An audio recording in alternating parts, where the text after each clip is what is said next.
Free agency is underway, or it's essentially over, right? I'm Lance Lysowski, the Buffalo News. He's Mike Harrington. Unrestricted free agency started on Monday, and the Sabres, they've got a haul of players that we could talk about, don't they? They got a fourth line. Yeah. I mean, you do look at it.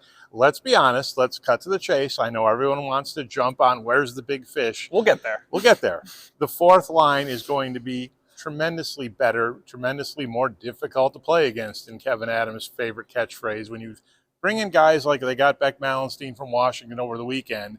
And now today, when you bring in Nicolas-Aube-Kubel, a guy who's won the Stanley Cup in Colorado, Sam-Lafferty, who will go to the net, who'll win you some faceoffs. They've improved over the names you've come to love, like Jost and Robinson and Girgensons, and even Kyle Okposo went on to win a Stanley Cup. So they are going to be better at the bottom of the lineup.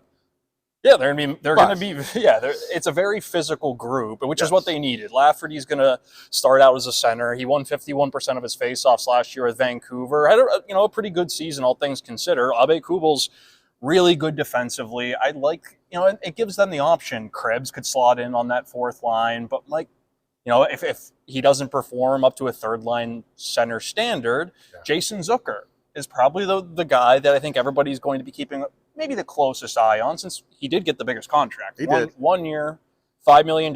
He scored 20-plus goals 6 times in his career. But, Mike, since about 2020, the trade from Minnesota to Pittsburgh, the consistency has not been there. The Sabres are betting that he could be somebody who could play in their top 9 and give them a different skill set, gets to the front of the net, responsible defensively, fast. Right. And more experience, a different player than Jeff Skinner, that's for sure. Yeah, he's going to be more responsible than Jeff Skinner. He is 32 years old. The one thing Kevyn-Adams said, which is true in this team, he played 52 playoff games in his career already. They don't have a ton of playoff experience on this roster right now. So that's a little intangible there. But is Jason Zucker really a top 6 guy? No. He's a top 9 guy. He's a third-line guy. They may slide him up to that second line. I'm not a big fan of that, but it could work. It could work. It could work. I think he fits really nicely next to Dylan Cousins. The question is, what version are you going to get? Now, you look last year, Arizona, it's difficult to evaluate anybody who played for Arizona because in that rink. And the way that they play, right? It's a very defensive-minded team. Yes. They don't have a lot of skill, so they're coached to be more responsible, sitting back a little bit more. But you go back to Pittsburgh, Jason Zucker skated next to Evgeny Malkin and Brian Rust during a 27-goal season. He was very good that year. Physical.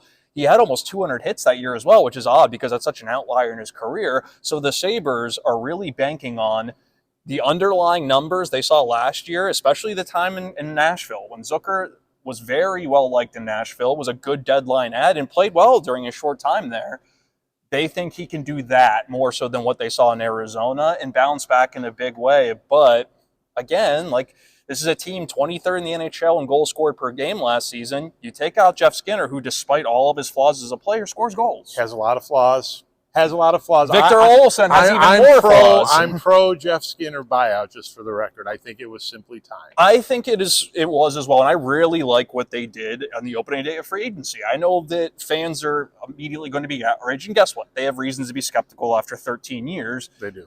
I do think, though, this team made steps in becoming more mature and more well-rounded in the way that Kevyn-Adams said. The big question, though, Mike, is it enough? Because they are banking on their own guys to perform like they did 2 seasons ago and even take another step. Guys like Tage Thompson, Dylan Cousins, a healthy Jack Quinn, and an even better year from J.J. Peterka, who, even though he had 28 goals, Mike, there's a lot that J.J. Peterka can accomplish, especially with a coach like Lindy Ruff. And to me, Jason Zucker, you talk about the Sabres betting on him. Jason Zucker is betting on himself. It's a 1-year deal for $5 million. He knows what could happen going forward, whether it's with the Sabres or someone else, if he has a big year here. If he has a big year, he knows he could even go at the trade deadline if the Sabres aren't going anywhere. So there's a lot in it for Jason Zucker as well. But you're right.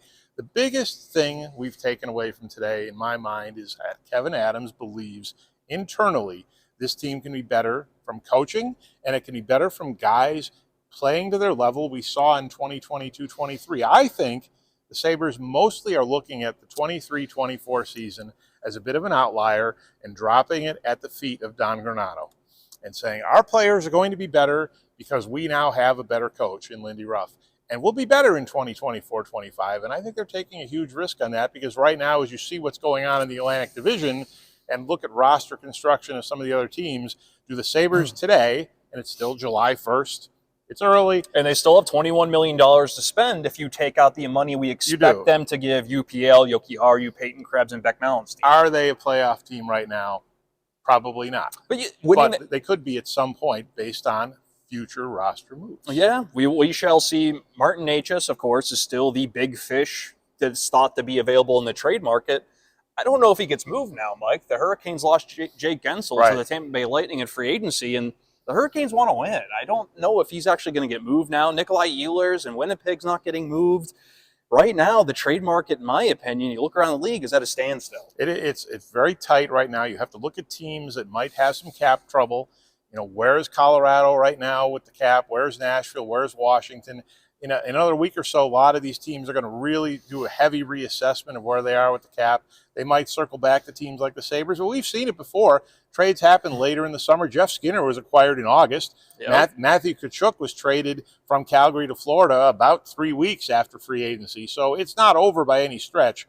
But it's the Sabres, and there's a recruitment issue here, and there's a lot of extenuating circumstances to see if Kevyn-Adams will actually make that big move. Yeah, we shall see. I do think that I think the reaction would be different if we got to the end of the day on July 1st and they didn't have cap space. Right. And they didn't have assets they could trade.